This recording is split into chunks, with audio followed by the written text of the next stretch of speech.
Woo! Welcome to the True Bud Show.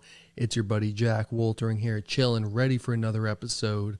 Let's vibe out for a second, roll what you got, load it up, and then we're going to dive in. This is True Buds, that Mary Jane, now we ain't new to this. For my stoners and for my cannabis enthusiasts, never heard a show as good as this. Yeah, number one, it's the best. Bringing in many special guests in the industry of cannabis. Business owners to growers, even artists you know of. So sit back and just roll up the perfect show for my smokers. True Buds. Yeah, you're going to need to roll something good, smoke something good, or eat something good today because we have a fun episode in store. Before it dives in, I want to give a huge shout out to tCheck. My partnership with them has been phenomenal so far. Everybody's been loving the tChecks. Click below, get 25 off. If you make your own oils, butters, or even if you want to test your flower, this could be a nice in-home option for you. So I highly recommend peeping that out, seeing what's good on that tCheck level. But today, we're going to start off with news. I know we usually dive in a little later, but let's go ahead and get the news started. Hello, it's your host, Jack Woltering, bringing you the True Bud Show news. On the agenda today, we have, can cannabis cure corona or at least help it? I've been hearing people talk about this for a while. It makes sense. We're going to dive into that. What I'm very excited about in some entertainment news is HBO. What? HBO got in the edible game? HBO's in the edible game? Yes, they are, my friends. Yes, they are. Look at this. Close Enough, an animated series with 4 different edible types here. Flip it over. They're the gummies. 10 milligrams a pop with different, character profiles, which I thought was a cool way to market it. So you got Josh, loves to relax.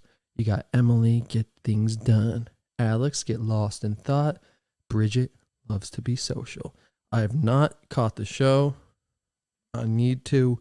I probably should have before this. But the show was not why I was most excited. As you can see, I've enjoyed some of these. I'll eat another one. These are almost gone. There's like a couple left. But as you can see, I'm just excited that the game is transforming. Could you have seen that a couple years? I didn't even see that shit coming right now. 5 years ago? No. 1 year ago? No. Right now, that was a risky, cool-ass move. So who's ever making those moves at HBO, props to you on this marketing plan. It's dope. I'm sure you got your ducks in a row over there. You got everything legalized, looking right. So it just makes me happy to see, I'm eating an HBO gummy? What? That kind of blows my mind. Tastes good. I mean, I'm not going to do a full review here, but they taste good. Bridget's a 1-to-1. So it's like, hi, but chill, like they said, loves to be social. I'd take that and go be social. Whereas I haven't really tried these. I ate a couple right before this, and we'll see what happens. They're indicas, so hopefully by the end of the time I'm done talking with you, I'm like, oh, damn. So, California weighs steep new fines to combat illegal cannabis sellers. Those who provide assistance to legal pot sellers would face civil fines of up to $30,000 per day under legislation approved unanimously by the state assembly that is now pending in the Senate. A final vote on the proposal is expected sometime after lawmakers return to Sacramento this month. Assemblywoman Blanca Rubio said she introduced the bill out of concern that as much as 80% of the market is illicit. And I would agree with that for real. I would, because I think those numbers are about right. And it's because what I'm saying is the money. You got to make it realistic for people to want to buy some shit like that. They're saying there's some success in the first years, but it's like people don't want to deal with this stuff. People don't want this stuff. Licensed retailers have struggled as many Californians continue to buy from illicit market sellers who charge lower prices because they don't have to pay state taxes or abide. This is where it gets foggy, and I understand. People who are legal and doing all the right shit, it can be frustrating when somebody's undercutting you, but the bottom line is those people, like the 100% legit person who's paying everything, doing everything, they got to have a cost. The They need to do a cost benefit analysis with the government and say, hey, we literally can barely survive. Our margins are this small. When the market's doing this, 80% of the sales are going there. Like I said, it's taxes. It goes down to that. You could bust as many people as you want. They could go in and bust however many grows and take another however many million. I think they say take 8.8 million they've taken in 2019 from people. But you could take 20 million and people are still going to find the cheaper shit. You got to have that base price. Let's continue going. However, the measure is opposed and in California Natural in general, we would rather see carrots to assist people in securing commercial licenses by lowering the barriers to entry rather than sticks, be they criminal, civil. I agree with that. This group, now we're going to dive into something interesting. They're talking about Gavin Newsom and Prop 64. Read this whole article. It's really good if you want to dive more in depth. Los Angeles Times, I'll put it below. So now let's talk about weed maps, which is really interesting. And I feel like I should tell you a funny story about weed maps. And it's funny, the people never know how their stories are going to get out. So I've never really told this story before. So, I've bartended for many years, right? So I was bartending, making this guy some drinks. It might have been old fashions or something. Don't quote me on that if you're listening. And I was like, hey, man. And he started talking. He's asked what I do. And I said, got my passion, what I'm doing. I told him, about True Buds. And he said, oh, my son owns weed maps. And he was like on a cruise last week or something. But that's not the funny part of the story. The funny part of the story is what he told me. He said, that's one sperm that paid off. And I thought that was some funny shit. And I thought that line would be funny. I've told that line to people that's one sperm. So I guess I have told this story before, but random how you meet people. So basically, WeedMaps said in 2018, the Bureau sent a letter to WeedMaps to the internet site that provides consumers with information on cannabis firms, directing it to cease and desist from displaying listings of unlicensed sellers. WeedMap said it was protected from such an order by the 1996 Communications Decency Act, which gave platforms such as Facebook, YouTube, safe harbor from being held liable for the content of their users' post. Makes sense, right? And I've known people personally who have been in this WeedMaps thing, and it's tough because they're selling their stuff and then they get taken off and that's their livelihood. And shout out to you guys who are dealing with that shit. Still, state officials say ads for illegal operators can be found elsewhere on the internet and said sharper teeth are needed in state law to enforce a real bite. As a WeedMap spokesman said the firm is neutral on the Rubio bill, I would say I'm the same, maybe even slightly against for some reasons I'm about to explain. But the company warned lawmakers that the measure has the potential to capture non-nefarious actors across multiple media platforms who are not intentionally supporting the illicit cannabis market. This is big because you're going to get people, when they put a screen in there, you're going to get people, who are just making a video. Says making a video right now. And I was talking about an edible company and all of a sudden I'm in the crossfire. And they specifically say in this article when I went through it that they're not trying to do anybody who doesn't know. They're not trying to do them wrong, who don't know. But there's so many variables. It's so subjective. So I see where it could be a slippery slope with that. I see the slippery slope ending if it's just legal in general. Just federally, that's the answer. But that's me on another tangent. Let's dive back into the article, my friends, and see what else we can hear. That was in December alone, 8.8 million, 129,000 cash, 10,000 illegal vapes. Well, they're keeping their cash somewhere smart, huh? The legislation is one of the few cannabis-related bills left to be considered this year. The industry, this is what I wanted to talk about too, because I wasn't quite aware, and I wish I brought this up in an earlier podcast. It's Assemblyman Rob Bonta that would have cut the excise tax on marijuana sales from 15 to 11%. That's something at least. That's going in a positive direction for 3 years while eliminating a cultivation tax for that period. That's big. That's a very positive direction, and that's something I didn't quite realize or think about before. I thought about it, but I should have done a little more research to see that Rob Bonta put this up, but it still hasn't happened. That's probably why I haven't heard about it. I just heard about it in this article. So let's roll over to another article here. And just talking about it, basically, he introduced AB 1948, which will fight the illicit cannabis market by incentivizing consumers to purchase the product from licensed and regulated businesses. AB 1948 would reduce existing state taxes on licensed cannabis for 3 years as California's cannabis industry has struggled to get established. The bill would reduce the price disparity between legal businesses and illicit market sources. And have I not been saying this whole damn time, man? That's what I'm saying. So that's me just kind of on a tangent about this. Let me kind of sum up my thoughts so you guys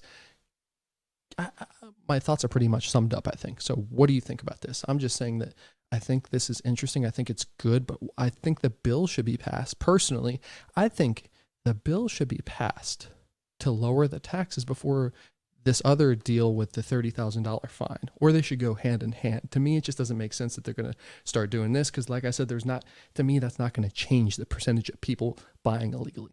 You can arrest who you want. Sure, they might lose their plug, but they'll find another one. You lower the taxes. That's how you change and equal the equation for the legal versus illicit market. It all comes down to money. That's my 2 cents, or 50 as a while. Can cannabis, CBD in particular, help cure, help prevent, help just anything with COVID, corona? And I've seen research for this. I've seen a lot. It makes sense. CBD is known to have natural anti-inflammatory properties. When it comes to this, I just clicked on a couple articles. I haven't really read them. Sorry. But I wanted to get a first impression. I like keeping my impressions real with you guys, like guest, whatever. So pop up. Researchers look into cannabis as a potential COVID-19 treatment. Turn it on picture in picture there. Give me a second. New setup. Experts say blah, blah, blah. It can help with inflammation. Yes. Authors of the study wrote that the drug tocilizumab, tolisumb, resulted in the clearance of lung consolidation and recovery of 90%, 21 patients treated. The drug, however, resulted in adverse side effects like pancreas inflammation and hypertriglyceridemia. I probably butchered both of those, but that's interesting that they said there's adverse effects. Researchers turned the cannabis, specifically CBD. It would be funny to me if it wasn't specifically CBD. What if like THC heals this shit? Everybody's got to get high and they'll be all good. That's how I always felt. Don't mean to be poking fun here at COVID. I know some people who've been infected. My heart goes out to them. But imagine if everybody got high just because of this shit. I think some crazy shit's going to happen with cannabis in this, like this, whether it's CBD or not. CBD for coronavirus. New study adds evidence. I love how it says adds. Yeah, there's evidence, motherfuckers. But it's not like nothing. It's like nothing crazy to me from what I've heard. I'm not even going to scroll through this whole thing. I'm just going to give you my 2 cents. So yes, CBD is known to have these certain properties that can help people with certain symptoms. It's awesome that you're doing studies. I think this is really cool. So you're like, that's cool that you think it's cool, but actually, like, what's the science behind it? Let's look at it right now. Let me pop open here to the internet. All right, let's read it. They got the whole deal here. We're looking at CannaMD.com. You can go look at other sources as well. This article is all over the place, or similar ones.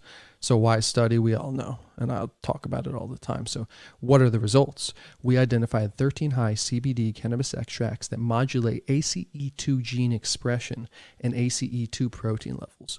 Our initial data suggests that some sativa extracts downregulated serine protease TMPRSS2, another critical protein required for SARS-CoV-2 entry into host cells. While our most effective extracts require further large-scale validation, our study is crucial for the future analysis of the effects of medical cannabis on COVID-19. We got to give them more. Let's get more studies right now.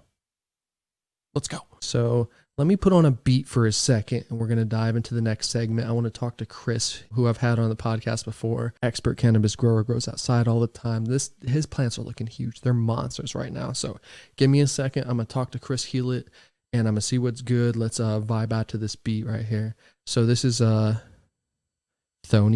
and Marc Bishop. Shout out to you guys. This beat crushes it. Give me just a minute. We're going to get Chris on the line.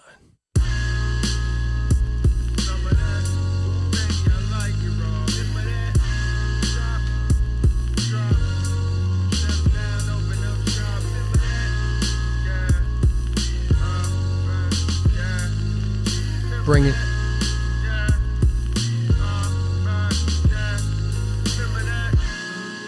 Memory helps make us who we are, whether recognizing loved ones, recalling past joys, or just remembering how to walk and talk and fry an egg. Memory is the chain that connects our past to our present. If it breaks, we're left untethered, incapable of leaving the present moment and unable to embrace the future. Remember when there were no MP3s but CDs? Didn't didn't care about germs, no concern of disease. Street lights came on, we high-fived and we leave. Back in the days, it wasn't so hard to believe that I would wake up as the Black Power Ranger, never scared of danger. Snapping my fingers to the beat of my drum, became addicted to fun. We would fight with our hands, never needed a gun. We would gladly chill in the house, play mom and daddy. The greatest feeling was when nobody could ever tag me. So happy, not being the last to be chosen, to run to the candy lady to buy us a frozen. We were just kids up to no good. Remember the first time you watched Boys in the Hood? Rat tail in the back while my barber faced me. Do you remember when? Yes, no, maybe. When you were the song you liked and you felt like it was about your life. Remember when you would write a letter to your girlfriend and she would read it to all of her girlfriends. Remember staying up all night, talking on your phone. Remember skipping class with your homeboys. Yeah. Remember G.I. Hey yo, I wrote this shit up all day. A long stay in the hallway. Harking back to an era of the tape play. Hitting on the track well, on a Max L. With the spitting the beginning of a rap tale. Elastic scoop and Luke shine vividly. In due time, produce rhyme synergy. And for the longest, caught the blinking of the torment. Till England of performance, still thinking of us dormant. And so it be, who hold close and kept dear. Were left there, won't know folks by next year. For ties cut, invest shares, perplex peers. Rise up, inflect fear, for hex sneers. The rest cheer, know we did it for a purpose. Poem of a kid who never did scratch surface. Until he owned it, respect the craft for proponents. Cause it ain't over till it's sown. Remember what? You would hear a song you liked and you felt like it was about your life. Remember when you would write a letter to your girlfriend and she would read it to all of her girlfriends. Remember staying up all night, talking on your phone. Remember skipping class with your homeboys. Remember G.I. Joe. I used to play Mortal Kombat with. What do you say? So you're saying for sure this is your best you've ever done? We'll see about the best, you know. We got to see, huh? It's the biggest for sure, but it's all about that like final product, you know. Like once you have it all dried and everything, like I could grow the most bud ever and suck it all up, drying it, you know. So it's all a matter of when it's done, you know. True that, But this man. is like the most money and like the most time that I've ever put into my outdoor grow. So like, and I have the most knowledge that I've had now, and I'm just still trying to like pick up little things here and there and can help. And I've made clones of my plants this time. I've never really done that before. I made some organic clones with some like aloe vera gel I bought at Sprouts. This stuff called kelp meal and humic acids, and like you just dipped them in these little cocoa peat plugs, and I've got 8 of them repotted in soil now, and I got another 20 still going, waiting for the roots to get bigger to repot. So I've got like a second round ready to go to be planted in the ground soon. So like when everything's harvested, there's going to be a bunch of like big plants behind them, like budding too. And I'll have like the backups of my plants. So in case one turns out really great, then I'll be able to like grow it again and make more clones of it or whatever. Dude, you got it all mapped out, man. That's what's up. Oh yeah, Bro, I've been talking about it like on recent podcasts and stuff too. I'm like, dude, my boy Chris is growing some shit that's fucking like, I thought it was like 6 feet, 6.5. I didn't realize it's getting up to 8. Some just straight up yeah. trees. Like every year we've been up to like 6 feet around there, 6, you know, above 6. But like, yeah, we're like way over 6 feet now, you know, and it's not. There's no bud on it yet. It's just like just starting. Oh my so God, dude. there's no way it won't gain another foot, you know. It's like gonna hit like this little like cable support line for the fucking cable later by his house. It looks like. Yeah, Well, it's like you got to trim it. The phone lines are up there. You got to trim it a little bit. Yeah, it's huge, dude. And like right here in my neighborhood where I live, like dude, I pulled up in my driveway fucking yesterday and I'm like, what the fuck? And my neighbor's fucking straight growing in their fucking front yard, dude. For real? Bunch of people are growing now. Nice, man. It's kind of like it's kind of camoed in. If you drove by, you might not see it, but like I've got like a keen eye for that stuff, you know. So I noticed right away.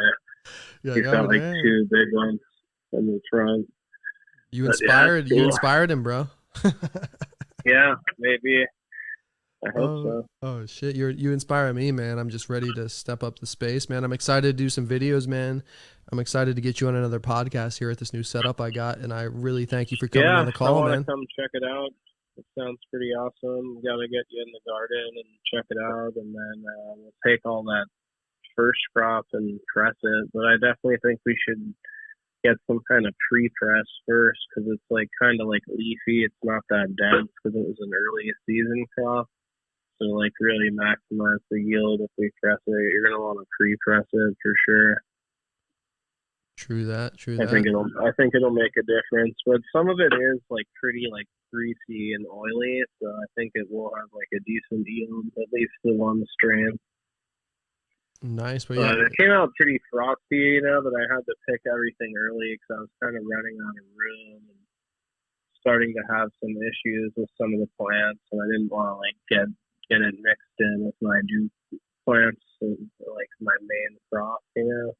Yeah. And they were just kind of starting to stretch, so I just harvested everything a little bit early, but they can make edibles or rosin, and definitely it's smokable, but it's like not as good as I would have liked it to be. I should have put them outside probably 2 weeks before I did. You're saying so? Okay, that's actually a question I had for you right now. Just one question. I know I ask you all the time, and I think I've asked you this before. So it would be way too late for somebody right now, you think, especially if they weren't in California? You could start a seed right now, and you can still grow right now. If you had a clone, that would probably be better, because like you'll have a head start. But yeah, I actually might start some seeds. I got like someone mailed me some seeds, and I might like test them out, and we'll see. Nice, man. They're called fruit cake. They're like forbidden fruit crossed with wedding cake, it says. But I'm not really sure if they're legit or not. But yeah. I don't know. I've got a lot going on. But you can definitely start growing now. You know, that's what I'm realizing. Like, I've been always starting too early, you know, and next year I'm going to start later, because you can get the plants like growing super, super fast right now. That's what I really realized this year, because I planted that one plant behind some of my other ones that it's like already like outgrown them, you know? Like right now they grow faster than ever, and if you put them in a pot with like new soil and they have the room to grow, they're going to grow faster than a plant that's like established in a pot that's like starting to run out of room for its roots to go, you know? So that's what I'm learning, you know? So like, I think for me next year, I'm not going to put anything in its like final pot until like May 1st, you know, but this year I started some in like March, you know, because we'll still get big enough, you know, and then I won't run into as much trouble like having the containers get too tight with roots. That's like what I'm running into with one of my plants right now. It's like so fucking huge, it just like wants to like keep growing, you know, but it's like looking for room to grow, and it's not getting like the vigor that it had before. But and that's trying to like do shit to like loosen up the soil to like give it more room to grow, kind of. You know what that reminds me of, bro? For some reason, is like just like the fact that it'll keep growing if it has the space. Is like the whole elephant thing. You know, if you like when they're babies, they tie them around a pole and then they can't get out, and then like that. That's what that reminds me of. Like it's just like nature is crazy, bro. That's insane. Yeah, it is. And like I'm learning about like support on a plant. Like if you give a plant more support, you can get more bud. Because once you get so much weight on a branch, it's not going to want to put more weight on, because it's going to feel like the branch will break off. So you put like a lattice or some shit, like so I have like the netting on there, and I'm going to add some more bamboo to support some of these bigger plants, so I can get like some really fucking huge nodes this year. Yeah, dude, I'm just scrolling back on your page here again, and I'm excited, man. Yeah, I'm a And you need to put me to work too. I'm down to come just do a day and just kind of do like a vlog or something. Just help you in the garden, whatever you need, trimming, moving shit. So I'm down, bro. Let's get together. Let's get a day on the books where I can help you and then just kind of film and shit and have fun. Yeah, for sure. We'll do it soon. Sounds good to me, brother. Thanks again for coming on the call, Chris. No problem, dude. I'll talk to you soon. All right. Talk to you soon, brother. All right. Okay. Bye. Peace, man. Always a good talk with Chris, man. That grow is insane. I can't wait to get on that level. So thank you for hanging out today, you know, chilling, doing what you do. Being on the True Bud Show means a lot. I like talking to you every week. Every Wednesday we're dropping episodes. In the future, I'll keep dropping them more and more because that's what I do on True Buds TV. Consistent content coming to you. See you guys on the next video, next podcast, next anything. True Buds TV, True Buds Show signing out. This is True Buds, that Mary Jane. Now we ain't new to this. For my stoners and for my cannabis enthusiasts, never heard a show as good as this. Yeah, number one, it's the best. Bringing in many special guests in the industry of cannabis. Business owners to growers, even artists you know of. So sit back and just roll up the perfect show for my smokers. True Buds.